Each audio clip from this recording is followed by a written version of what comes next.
welcome to the channel. Have you ever felt underestimated or overlooked? Like no matter how hard you try, no one truly sees your strength? Today's story will remind you that real power isn't loud or flashy. It's quiet, steady, and comes from showing up as your true self, even when no one's watching. Stick around because this message might just change how you see yourself and your own strength. If you find value in this story, please hit the like button, share, and subscribe to the channel. Your support means the world, and it helps us keep bringing powerful stories that inspire and uplift. To everyone who has liked and subscribed, I want to send a heartfelt prayer for your well-being.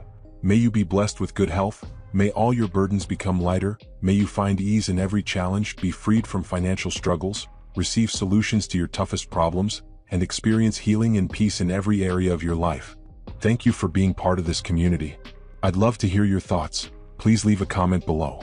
Share what this story meant to you or tell us about a time when you found strength in silence. Let's dive in. The rain had just stopped when Lena stepped out of her car. The pavement shimmered under the parking lot lights, casting long reflections that looked like brush strokes on wet canvas. She stood for a moment, hand on the door, watching people filter into the gym across the street. The building didn't look like much: gray siding, a faded sign that simply read Eastside Grappling Academy, and a single neon open light flickering by the front door. She adjusted her hoodie, grabbed her gym bag from the passenger seat, and crossed the street. Her footsteps were soft, barely audible over the distant sounds of tires slicing through wet roads. It had been years since she walked into a place like this. Years since the mat had called her back. Inside, the air was thick with heat and the faint, earthy smell of sweat and worn GI fabric. The mat was large, green, and slightly frayed around the edges. A dozen or so students were already stretching or warming up in pairs. Some were in fresh white GIs, others in blue or black. A few were in rash guards and shorts, barefoot and relaxed, chatting with ease. Lena stood just inside the entrance, eyes scanning the room. No one noticed her at first. Or maybe they did but chose not to show it. That was fine. She preferred it that way. A lean, middle-aged man with salt and pepper hair and a slight limp walked across the mat and stopped in front of her. He looked her up and down, not in a judgmental way, but like someone trying to place a face they might have known once. "First time here?" he asked, voice even, arms crossed. "Yeah," Lena replied quietly. "You trained before?" She nodded once. "Some." "Name's Coach Torres," he said. "Sign the waiver at the desk and jump in. Warm-ups start in 5. She gave a small nod and walked to the front counter. Behind it was a clipboard, a pen on a string, and a stack of liability forms. She filled one out without hesitation, writing her name in block letters. Lena Moore. By the time she stepped onto the mat, people had started lining up. Torres clapped his hands once. "All right, jog it out." They moved around the mat in a slow, easy circle. Lena fell in behind a guy wearing a belt 2 colors above his skill. She could tell. His posture was wrong, his feet too wide. The kind of guy who thought pressure meant smashing, not control. They did hip escapes, technical stand-ups, shoulder rolls. Lena flowed through them like she was remembering a song she used to play by heart. No rust, just rhythm. Her breathing stayed calm. During partner drills, she ended up with a younger woman named Tasha. Quick, energetic, all muscle and chatter. "You trained before?" Tasha asked between reps. Lena just nodded. "Cool. Where at?" "A few places," she said. Tasha smiled. "You're smooth. I like that." Lena didn't reply.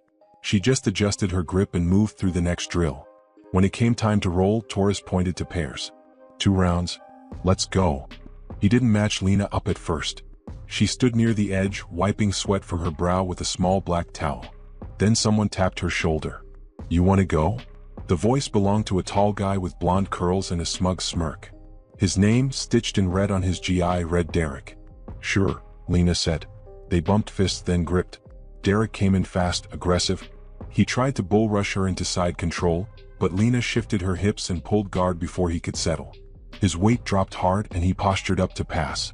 She timed it, slid her leg up, locked her ankle, and shifted once. Triangle. Tight. Derek fought it, but it was clean. 14 seconds.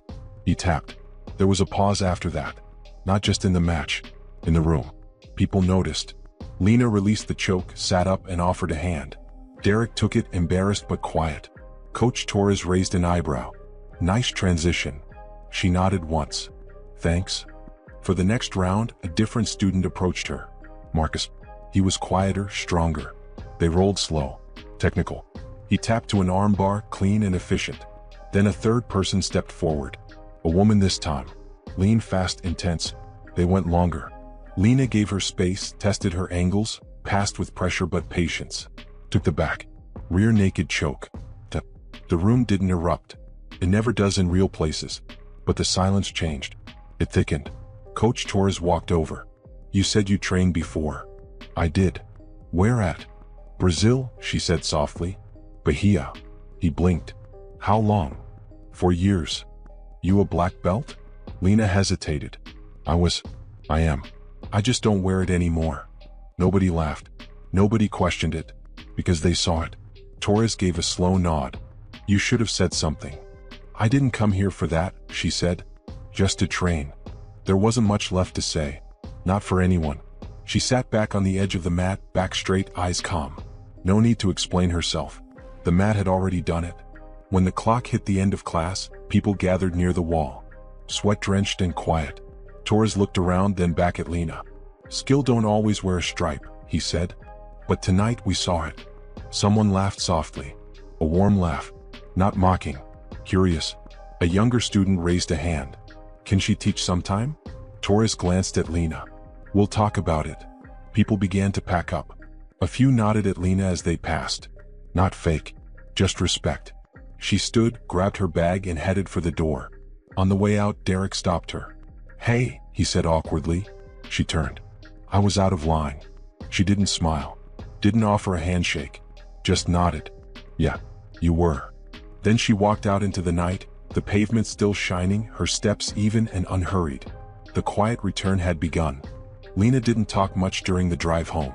She rarely did. Her hands stayed loose on the steering wheel as the late-night streets of East Oakland blurred past.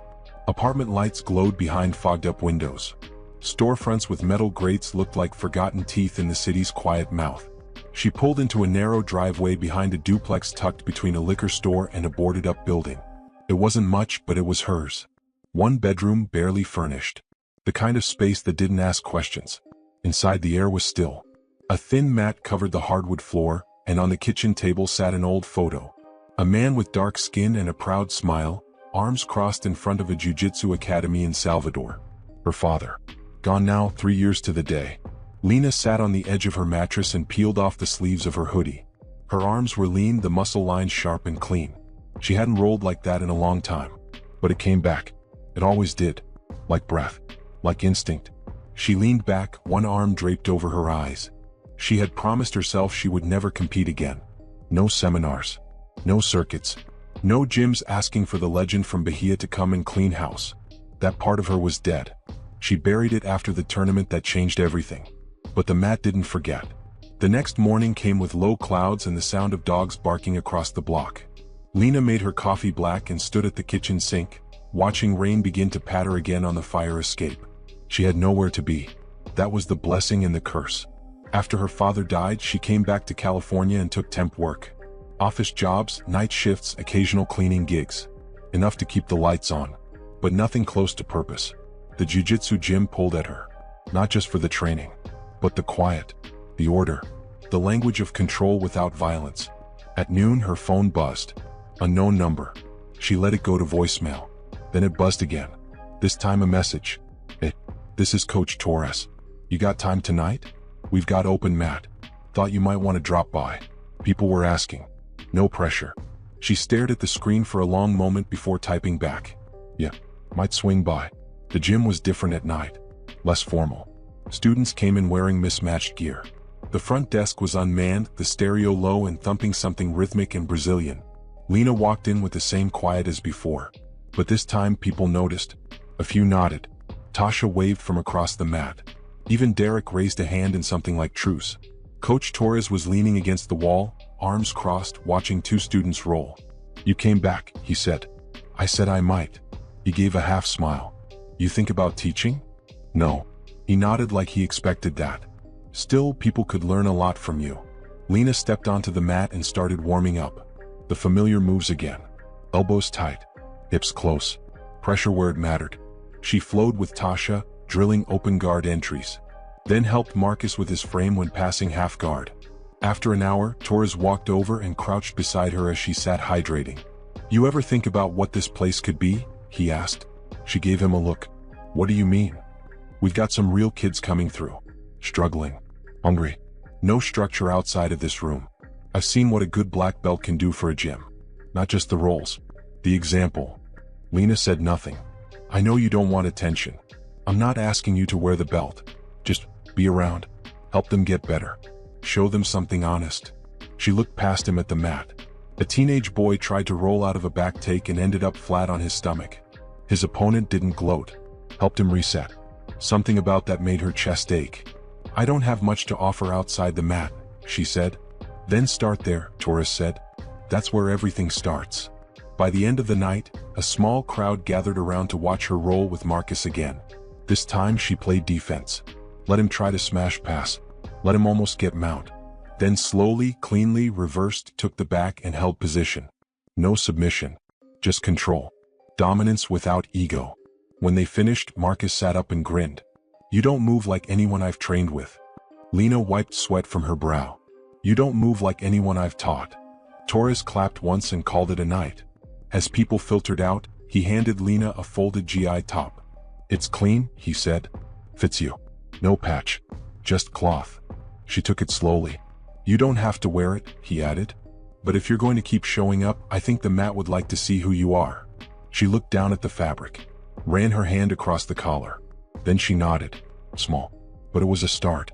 Lena stood at the mirror in the locker room, tying her hair into a tight knot. The GI Torres had given her now rested on her shoulders like something earned, not just handed over.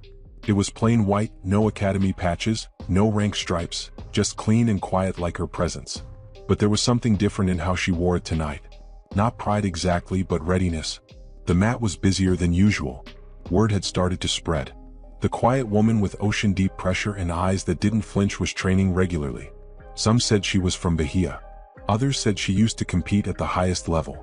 The guesses were wrong and right in equal parts, but Lena didn't bother correcting them. Let them wonder. It kept the truth at bay.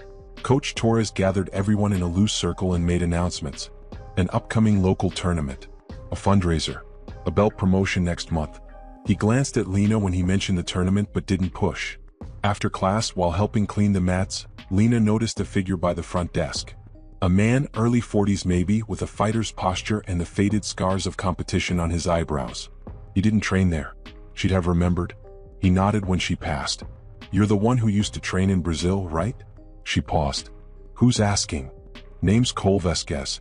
I used to coach at Claremont. Ran into Torres at a seminar last weekend. He said you've been helping out. Lena dried her hands on a towel. Helping when I can. He also said you used to be on the circuit. Big matches. Some pro cards. A few things that never hit YouTube. Lena's gaze sharpened. Whatever you're looking for, I'm not in that world anymore. Cole raised both hands in a half apology. Just asking. Because there's a spot open at the Invitational in San Mateo next month. One of the girls pulled out. We're looking for someone with experience. Someone quiet but dangerous. She turned back toward the mat. I'm not interested. He nodded slowly, then added before leaving, shame. I know a few girls who could use someone like you in their corner. Even if it's just to show them how to move without fear. When he left, she stood still for a long moment. The mop still in her hand. The words echoing louder than they should have. That night she walked the long way home. Past shuttered Ticarius and bus stops with old ads peeling at the corners. The air had a bite and her mind wouldn't stop chewing on the past. Years ago, she had stood on the mats in Rio de Janeiro under hot lights and louder cheers. Her father in the front row, shouting advice in Portuguese she already knew by heart. The medals came. Then the pressure. Then the match that changed her. She had faced a younger girl, lightning fast, reckless but brave. Lena had been clinical. Precise. She hadn't meant to hurt her, but the pressure pass was too much. The girl's shoulder popped loud enough for the ref to stop the fight. And when Lena turned to check on her, the girl was sobbing on the mat, her arm limp. That girl never came back to competition. And Lena never felt right stepping on a mat to dominate again. The guilt never left. She shook it off and picked up her pace. A few days later, she arrived early to the gym and found Tasha already drilling with a new partner. The girl was sharp. Green belt, maybe 16, wiry build, eyes full of challenge. They trained without speaking, switching positions quickly. Lena leaned against the wall and watched. The new girl noticed her and straightened. You're the one people keep talking about, she said. Lena stayed quiet. My name's Amani, the girl continued. Coach said you might help me clean up my passing game. Lena walked over slowly. Let me see what you've got first. They rolled. Amani was fast, but her balance was off. Too eager to force movement. Lena let her pass once, twice, then shut her down the third time with a tight knee shield and hip bump reversal. No more leaning forward when you pressure, Lena said calmly. You're giving up your base. They reset. Over and over. No ego. Just refinement. Amani started to adjust. Get patient. Use angles. Torres watched from a distance and smiled to himself. Later that evening, he approached Lena while she stretched. You've got something to offer these kids, he said. I'm not a coach. You don't need to be, he said. Just keep showing them that control doesn't mean destruction. She nodded, not to agree but to mark the thought. That night, she found herself digging through a cardboard box in the back of her closet. Inside were old photos, competition brackets, and one black belt folded tight and smooth like it had never been worn. She picked it up, ran her fingers over the stitching. Then she put it back. Not yet, but soon. Rain slicked the sidewalks outside the gym that night, washing the corners of the city in a dull sheen. Inside, the mats smelled like rubber, sweat, and detergent, familiar, grounding. Lena sat cross-legged near the wall, watching the class go through their drills. Tasha and Amani had partnered up again. Their rhythm was better now. Clean grips, smarter weight shifts, fewer nerves. Coach Torres clapped once. Open mat, he called. Let's work. No ego, just flow. People paired off quickly. Laughing, adjusting GIs, slapping hands. Amani glanced toward Lena. You rolling? Lena shook her head. Not tonight. Amani looked disappointed but didn't push it. Then she saw him. A tall man in his 30s with cauliflowered ears and a stare that didn't blink much. Broad shoulders, black belt. He trained here years ago but dropped off the radar. Now he was back. His name was Jamal Ruiz and everyone remembered his pressure game. He walked up to Torres and pointed toward Lena. She's the one, right? From Bahia? Torres hesitated. Yeah. Jamal nodded and looked straight at her. I want that role. Lena stood silent. Torres started to say something, but Lena had already stepped onto the mat. They bowed. No chatter. Just tension. The moment they slapped hands, Jamal pushed forward, heavy, aggressive. He wasn't testing her. He was asserting. Trying to fold her into the mat and make a statement to the room. But Lena didn't meet force with force. She framed, shifted, redirected. Moved like watered-down stone. He gripped her collar hard, tried to drag her into side control. She inverted under, locked a lasso, and swept him over without breaking eye contact. Gasped from the wall. She didn't celebrate. Just moved into mount. Jamal bridged hard, tried to buck her off, but she floated. 30 seconds later, she had his back. He tensed as her hand slipped under his chin. Her grip closed. Not tight yet. Just a promise. He tapped. Quickly. Without drama. She released instantly. They stood. Jamal didn't meet her eyes. He bowed once and stepped off the mat. Nobody spoke for a few seconds. Then the noise returned, awkward and scattered. Lena walked back to the wall and sat down again. Breathing normal. Hands resting on her knees. Later, Torres came over, towel in hand. He's been trying to steamroll people all week, he said. You handled it. Lena gave a half smile. I didn't come here to prove anything. Maybe not. But people saw you anyway. That night, she walked home under a sky rinsed clean by the rain. Her phone buzzed in her jacket pocket. A text from Amani. Can we drill again tomorrow? That sweep was crazy. Lena smiled faintly, typed back. Yeah, tomorrow. At home, she set her bag down and went straight to the kitchen. Jordan was already there, chopping onions, a pot simmering on the stove. Hey, he said without looking up. You good? Yeah, she said. You roll tonight? Just once. He smiled without turning. Bet they didn't see it coming. She paused, then laughed. Maybe. They ate quietly. Rice, black beans, sautéed greens. Simple food, warm and filling. After dinner, Lena sat on the couch, an old competition video playing on her phone. Not of her, but of a younger girl from years back. The one she had hurt. The one who never returned. She watched the girl's footwork. The joy in it. The way she smiled after a clean pass. Lena studied it like a map. Like an apology in motion. Then she closed the video and leaned back. She wasn't trying to erase anything. But maybe she could add something better. The next morning she arrived at the gym early. swept the mat before anyone else came in, checked the locker room for stray bags, set up the fan. And when Amani walked through the door, bright-eyed and eager, Lena was already tying her belt. "Start from guard," Lena said. "Show me what you remember." They worked for an hour, then another. Lena didn't talk much, but her movement said everything. And Amani listened. The gym filled up around them as the sun climbed. People trained, laughed, tapped, sweat. But in one corner, something quieter was being built. Not a comeback, not a title shot, just a place where presence meant more than noise. And Lena, for the first time in a long while, felt like she was home. The gym buzzed with low conversation as Torres taped a flyer to the whiteboard near the entrance. In-house tournament, it read. Just a weekend roll-off, friendly but real. No big crowds, no medals, just names on a board and matches that counted in the ways people pretended they didn't. Lena saw it on her way out that night. She paused, read it twice, then kept walking. Outside, the air was sharp with the coming autumn.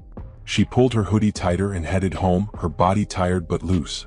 In her living room, Jordan had music playing, some instrumental loop that sounded like it belonged to a quiet sunrise. He looked up when she came in. "You see the tournament thing?" he asked. She nodded. "Yeah. You gonna do it?" "I don't know," she said. "It's been a long time." Jordan shrugged. "Still feels like you've been training for something since you came back." She didn't answer, just walked into the kitchen and opened the fridge. Her hand hovered over the shelf where she kept her water bottle, then dropped. She wasn't thirsty. Not for that, anyway. That night, she couldn't sleep. She sat on her bed, the room dim, the only light from the street lamps outside. Her black belt lay on the dresser. She hadn't touched it since the night she took it out.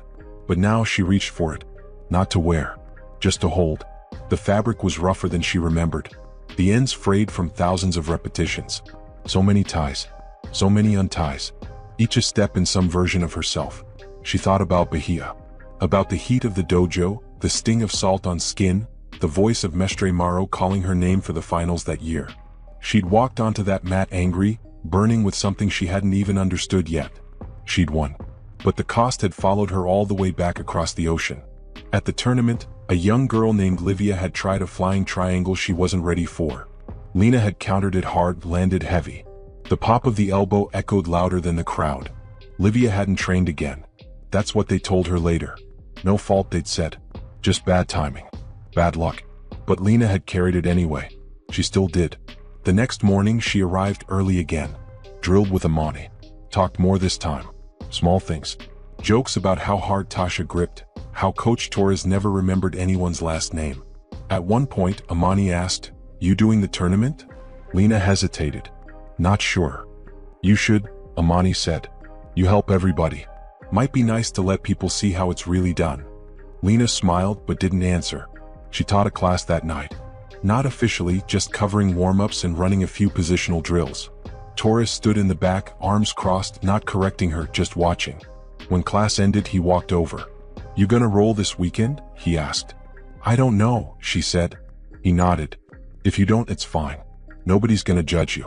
But if you do, there's a few people who might finally understand what they've been seeing all this time." Lena looked around. Rico was helping a white belt with his collar grips. Becca was stretching by the wall. Jamal nodded at her once as he walked out, quiet and brief. She turned back to Torres. "You sure it's not too much?" "I'm sure you've already done harder things," he said. The gym cleared out slowly. Lena stayed behind to mop. When she finished, she looked at the board again. The sign-up sheet was taped below the flyer. Only 6 names so far. One empty line. She didn't write anything. But the next morning, when the sheet reappeared on the board, there was a name on the last line. Lena Ortiz. Middleweight. No fanfare. Just black ink. When Jordan saw it that night, he grinned. Finally, he said, "You're gonna let him know?" Lena looked at him. "I'm not trying to prove anything." "I know," he said. "But it still matters." She cooked dinner while he finished his homework. Stir fry. Rice. A little lime. The smells filled the small apartment like a second kind of warmth. After dishes, Lena sat at the window watching the city. She wasn't afraid of losing.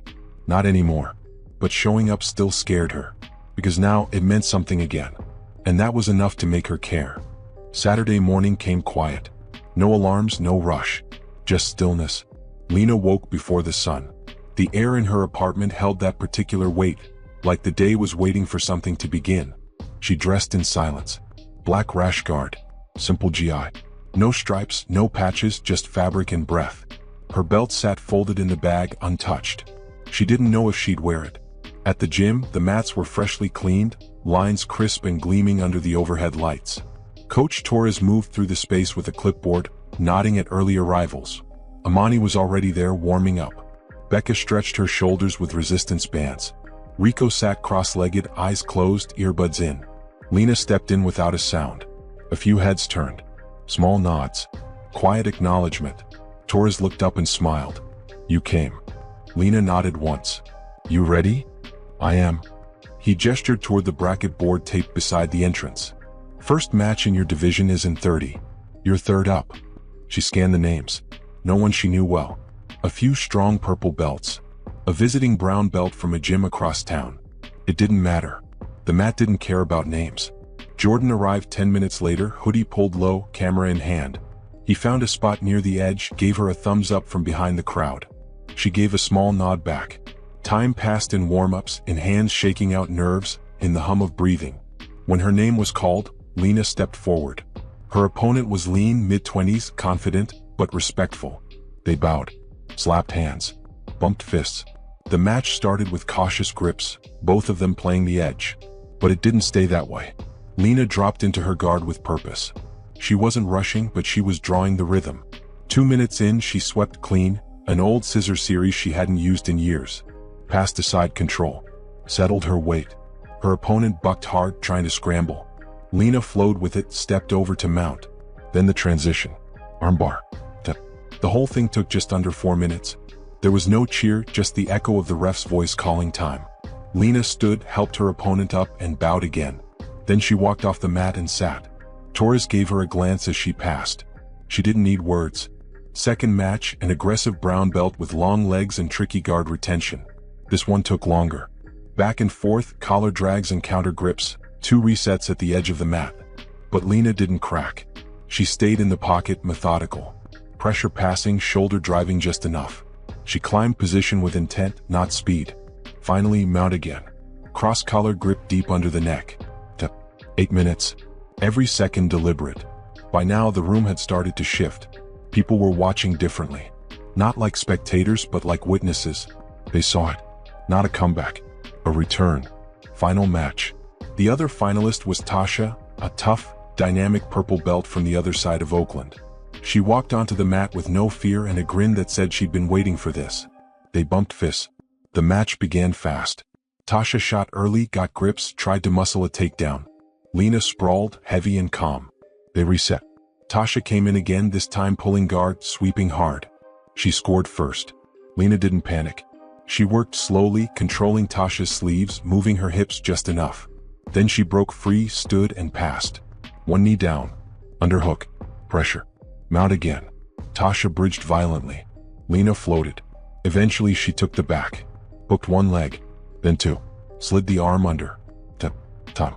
10 minutes, nearly the full round. The ref raised Lena's hand. The gym clapped, not loud but steady. She stood in the middle, chest rising and falling, no smile on her face, no celebration. Just breath. Just presence. Jordan met her at the edge of the mat. He handed her a water bottle, looked at her with something between awe and understanding. You didn't miss a step, he said. She sipped slowly. I didn't need to. Torres walked over, arms crossed. You good? She nodded. You want the medal? Lena shook her head. Keep it. Torres grinned. You sure? I didn't come here for that. He didn't push. Later, after the gym had cleared, after the floors were swept and the doors locked, Lena sat on the bench near the entrance. Her bag sat beside her. She reached in and pulled out the black belt. This time she tied it around her waist. Simple knot. No drama. She stood, looked at her reflection in the door's glass. Just her. No more hiding. She turned off the lights and stepped outside. The sky had shifted again. Not quite sunset, not yet dark. A quiet hour. Jordan walked beside her, both of them moving through the slow hum of the street. You ever gonna tell me what made you quit before? He asked. She looked forward, not answering right away. Then she said, I thought I had to carry everything alone. He nodded. You still feel that way? She looked at him, then up at the wide California sky. "No," she said. "Not anymore." The next morning dawned soft and cool. The golden light crept slowly through the blinds of Lena's apartment. Her phone buzzed quietly on the nightstand. A message from Coach Torres, Mondays 6 p.m. Ready when you are. She smiled, folded the phone, and slid out of bed. The air outside smelled faintly of jasmine and salt from the nearby bay. As she walked to the gym, the streets were just waking up. Coffee shops opening, runners greeting the day with steady breaths, a few early birds exchanging hellos. Inside the gym, the atmosphere felt different than before. It wasn't the buzz of competition or the nervous energy of the unknown. It was calm, warm, familiar. Coach Torres met her at the door. "Good to see you," he said simply. "You too," Lena replied. Her first class was small, mostly new faces. A mix of teenagers, a couple of adults. They looked uncertain, some timid, others eager. Lena stood before them without fanfare, no loud introductions, just steady presence. She spoke with quiet confidence, breaking down techniques with patience and clarity. She watched as the students practiced, saw the frustration in their hands, the struggle in their hips, the moment when doubt flickered across a young face. She remembered that moment too well. Lena moved from student to student, adjusting grips, offering soft encouragement, showing rather than telling. The gym was alive with quiet determination. After class, a few stuck around. Amani approached, wiping sweat from her brow. "You're a natural at this." Lena shrugged. "I just know what it's like not to belong." Amani smiled gently. "You belong here." Later that night, Lena sat alone in her room. The black belt rested neatly folded on her dresser. She wasn't in a hurry to wear it again, but it was no longer a secret or a burden. Her phone buzzed. "Jordan. Thanks for tonight. I think you're gonna change a lot of lives." She typed back simply, "We all need a place to come home to." Outside, the California sky stretched wide and endless. The night whispered promises of quiet strength and steady steps. Lena closed her eyes and breathed in the moment. The journey wasn't over. It never would be. But she was here. Present. Oh, and that was enough. The end. Here are 7 moral lessons drawn from the story. 1. True strength is quiet and steady. Strength does not always roar or seek the spotlight. Often, it is the quiet presence that holds the most power. Lena's journey shows us that real strength comes from consistent effort, patience, and self-awareness. It is not about loud declarations or flashy moves, but about showing up, even when no one is watching. Her calmness on the mat, her precise technique, and her composed demeanor remind us that the most lasting power is steady and internal. This teaches us to value quiet perseverance over superficial noise and to trust the depth of our own resilience. 2. You don't need to prove yourself to belong. Lena entered the gym as an outsider, feeling unseen and underestimated. The story reveals how belonging is not about shouting your credentials or demanding recognition. Instead, it is about being authentic and showing up with honesty. The moment Lena stops hiding her past and simply trains for herself, others begin to respect and accept her. This lesson encourages us to embrace our true selves and understand that acceptance often follows when we stop trying to prove who we are to others and just live in our truth. 3. Humility amplifies skill. Despite her expertise and years of training, Lena never boasts or uses her skills to belittle others. She rolls with grace and respect, never showing arrogance. This teaches that no matter how talented or accomplished one becomes, humility is what keeps us grounded and respected. Skill paired with humility creates an environment where learning and growth flourish, inspiring others rather than intimidating them. 4. Presence speaks louder than words. Throughout the story, Lena's presence, calm, focused, and deliberate, communicates more than any explanation or story could. Her presence challenges assumptions and changes perceptions without needing a word. This reminds us that how we carry ourselves in the world often matters more than what we say. Being grounded, authentic, and present in our actions can influence others and create meaningful change quietly but profoundly. 5. Everyone deserves a place to call home. Lena's return to the gym symbolizes finding a community where she belongs, a safe space to grow and share. The story highlights the importance of such spaces, places where people can be themselves without judgment and where their value is recognized beyond titles or appearances. This teaches us the value of fostering communities that welcome and support, reminding us that everyone deserves to feel they belong somewhere. 6. True leadership is service, not status. When Lena begins to teach, she does so not for glory but to give back. Her leadership is gentle, patient, and rooted in service. This lesson shows that leadership is about lifting others, sharing knowledge, and creating opportunities, not about rank or power. Effective leaders lead by example, with kindness and quiet confidence, encouraging others to find their own strength. 7. Courage is showing up without needing applause. One of the most powerful messages is that courage is often silent. Lena's courage comes not from grand gestures but from simply continuing to show up, face challenges, and be herself. The story teaches us that real courage is found in the everyday decisions to move forward despite doubts, fears, or past wounds. It is in those moments of quiet persistence that true bravery lives. Disclaimer: this story is entirely fictional and created for entertainment purposes. It is intended to provide moral lessons, motivation, inspiration, and thoughtful reflection for viewers. Any resemblance to real persons, places, or events is purely coincidental.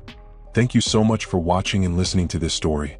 I hope it reminded you that true strength often speaks softly, and that sometimes the most powerful thing you can do is simply show up as yourself. If this story resonated with you, please consider exploring more videos on this channel. There are plenty of stories and messages here designed to inspire and encourage you every step of the way. Don't forget to like, subscribe, and share if you haven't already. Your support helps us keep creating content that matters. Take care, stay strong, and I'll see you in the next video.